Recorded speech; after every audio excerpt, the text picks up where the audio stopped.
UDF ജയിച്ചാൽ കേരളത്തിൽ ഇസ്ലാമിക ഭരണം വരും. ഇത് വർഗീയവാദികളുടെ വാദമല്ല, യാഥാർത്ഥ്യമാണ്.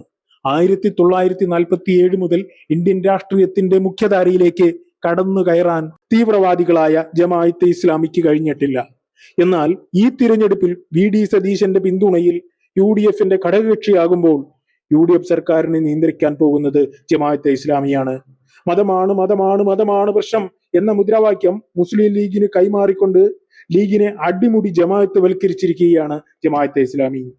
മുസ്ലിം കൺസോലേഷൻ എന്ന ഒറ്റ പോയിന്റിൽ കേരളത്തെ വർഗീയവൽക്കരിക്കാൻ കോൺഗ്രസ് ശ്രമിക്കുന്നതിന്റെ ഭാഗമായിട്ടാണ് ജമാഅത്തെ ഇസ്ലാമിയുടെ പോഷക സംഘടനകളായ PDP, SDPI, popular front, welfare party, solidarity തുടങ്ങി എല്ലാ വർഗീയ വിഷജന്തുക്കളും UDFന്റെ കുടക്കീഴിൽ ഒന്നിക്കുന്നത്.